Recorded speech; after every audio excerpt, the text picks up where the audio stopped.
What's going on? It's your boy Pop DIBIASE sitting here with Taylor Rooks. And pretty much we're hanging out here at the Super Bowl, but let's go ahead and talk some NBA real quick. What brings you to Miami?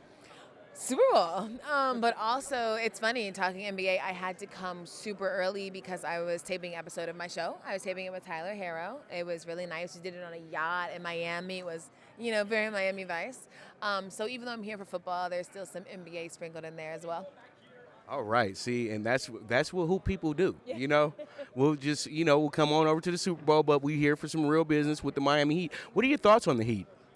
I'm super into the Heat. I think it's a great team. I think that Jimmy Butler probably found a team that fit like his dynamic. I like watching Bam. I like watching Tyler. I like watching Deon. I like watching Kendrick. It's just a nice team. I think that they are a real threat in the East. I think the real only team that's really separated themselves in the East, I'd say, are the Bucks. But the Heat are right there. So it's going to be fun to watch them in the playoffs. All right, and I know this is a question that's been asked plenty of times to you already. What are your thoughts on Kobe passing? Yeah, he literally stopped the entire world. The whole world stopped when that news broke. And I don't know if it has started yet, again, for a lot of people. Kobe is the reason so many of us love basketball. He taught us so much about being a competitor, taught us so much about winning, about losing, how you win once you lose. And it's just it's an immense loss. It's tragic. Gigi had such a good spirit. She loved the game. And I just think there's this huge hole that probably is not going to be filled again. And I feel fortunate and lucky that I was able to meet him once. I cherish that moment. I cherish, that photo that we took. And it's just, it's really sad. It's really difficult. And sometimes you're doing things and you feel like, should I be working? Like, should I be doing this? Like, Kobe Bryant just died. His wonderful daughter just died. But I think one thing about grief is sometimes we get so stuck on, like, the sadness, we don't realize there's so many other emotions, too. There's happy Kobe memories. There's funny Kobe memories. There's memories where Kobe had you on, like, the edge of his seat. And I think it's nice and important to remember him in all of those things and not just things that make us sad, but so many of the things Kobe did that made us feel happy. I totally agree. Now, we're talking about one-name players. When you're a one-name player, that means you're special. And there's 3 young players I want your opinion on. Okay. Luka, Trae, Zion. Luka, Trae, Zion. That's good. Okay. I'm from Georgia. I'm an Atlanta Hawks fan. I'm impartial to Trae Young. So happy he's an all-star. So I just, off general principle, got to say Trae, even though people might not agree. Trae's amazing, fantastic shooter.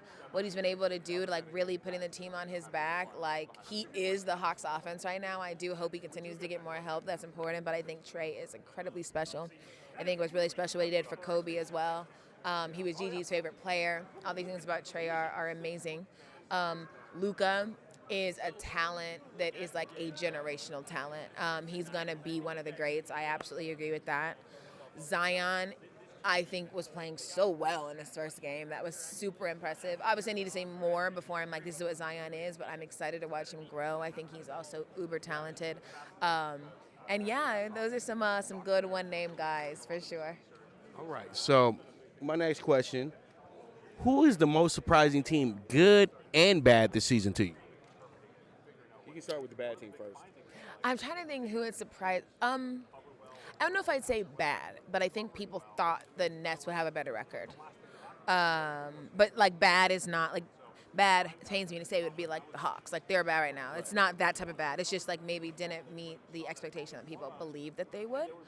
So I would say the Nets. For good, I don't know. I feel like everyone who was supposed to be good, everyone people thought was going to be good is good. Unless I'm missing this really glaring one. Oh, you know what? I'd have thought the Raptors would dip more than they did, and they're pretty good. They have a great record right now. All right, and I totally have to agree with that because they're playing like a team that just recently won a championship, even though their star is not there. Yeah. So, and now since we're talking about best teams in the league, let's get down to it. The beast of the East right now. What are your thoughts on Giannis and the whole Bucks squad in itself? Yeah, they're great. You can't count out Giannis. He's fantastic. I mean, I don't know if there's enough adjectives to describe how, like, the force that is Giannis Antetokounmpo. As long as you have Giannis, you always have a chance.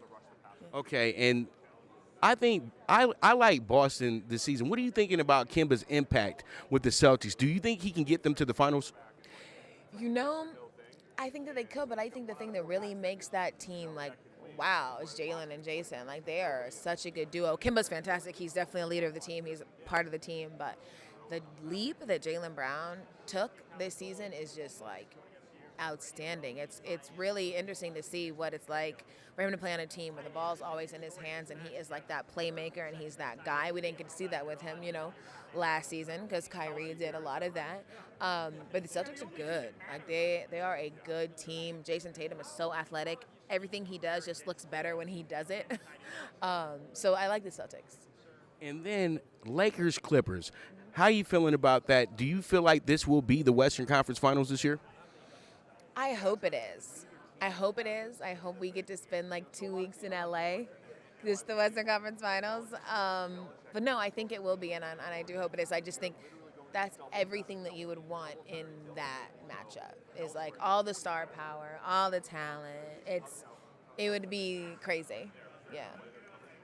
All right. So, who was your favorite Hawk growing up?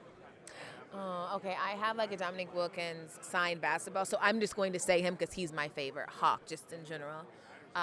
Absolutely have to say. So I love the Hawks. That's my team. But my team, ride or die, when they lose, I'm sad, is the Falcons. So I am a Vic disciple. I mean, growing up, Michael Vick was like the savior of Atlanta. I mean, everyone had that 7 jersey. He could do no wrong. I grew up on Vic. I grew up on that being my guy. I grew up in the Georgia Dome. So, love the Hawks, but, my Atlanta team is Falcons. Man, the Falcons. I'm telling you, man. All right, so All-Star Weekend, who was the biggest snub? Well, we don't know yet. We know the starters, but I don't think we can say snubs until we see the full teams. I get why people feel like Jimmy Butler should have been a starter. I absolutely understand that. 1,000%. He will be an all-star. I think it'll be a shame if Donovan Mitchell doesn't get in. I think it'll be a shame if Rudy Gobert doesn't get in. I think it'll be a shame if Jaylen Brown doesn't get in. But we'll know Thursday, I believe. I can't believe they do Utah like that. Since Stockton and Malone, it's just like they let AK-47 in a few times, but dang, man, they just do Utah so dirty. But any final thoughts or anything on, if a tribute or something of that nature is showing up in Chicago? Yeah, I mean, a tribute absolutely is going to show up. But I think, someone said this, and it's so true. We see Kobe tributes every time we watch the NBA. He's ingrained in the way these players play, the way they think. And I think that's beautiful. Kobe absolutely lives on through the players that we root for. All-Star is going to become so much about Kobe, as it should. I don't think that we can talk about him enough and we can honor him enough. I guess my final thought would be for us to all be aware of how lucky we are that we got to witness Kobe Bryant. How lucky we are that we're still here, that we're able to even talk about Kobe Bryant. And just to cherish every moment that we have. I think it's very important. Beautiful, beautiful. All right, it's your boy Pop DiBiase signing out for Fanatics View. What's up, sports fans? Bryant Page here with Fanatics Viewed. Thank you so much for hanging out with us. If you enjoyed watching and you want to see more content, subscribe down below.